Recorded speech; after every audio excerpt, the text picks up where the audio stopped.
মহাস্থানগড় বাংলাদেশের একটি অন্যতম প্রাচীন পুরাকৃতি ও প্রত্নতাত্ত্বিক নগরী। প্রসিদ্ধ এই নগরী ইতিহাসে পুণ্ড্রবর্ধন বা পুণ্ড্রনগর নামেও পরিচিত ছিল। খ্রিস্টপূর্ব 700 অব্দে এই মহাস্থানগড় পুণ্ড্র রাজ্যের রাজধানী ছিল। প্রাচীর বেষ্টিত এই নগরীর ভেতরে রয়েছে বিভিন্ন আমলের প্রত্নতাত্ত্বিক নিদর্শন।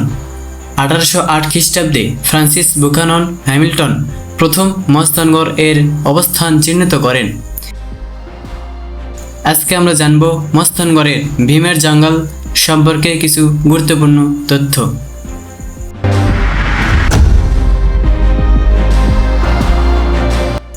প্রাচীন বা মধ্যযুগের প্রথম দিকে উত্তর বাংলার বরেন্দ্র অঞ্চলে নির্মিত একটি সড়ক ও বাঁধ হল ভীমের জঙ্গল।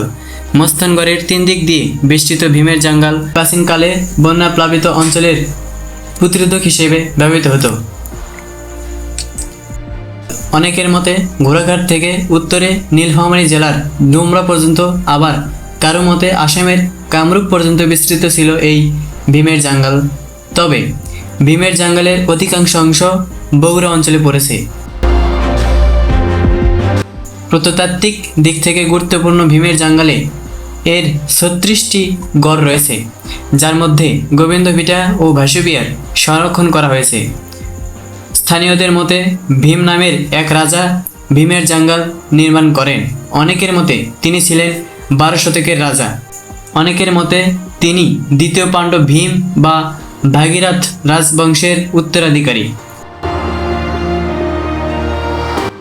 ভীমের জঙ্গল নির্মাণের সুনির্দিষ্ট কোনো কারণ জানা না গেলেও অনুমান করা হয় যে বহিঃশক্তির আক্রমণের বিরুদ্ধে প্রতিরোধ গড়ে তোলার উদ্দেশ্যে ইতালীয় বৃত্তাকার দুর্গের সাদৃশ্যে এই জঙ্গল নির্মাণ করা হয়।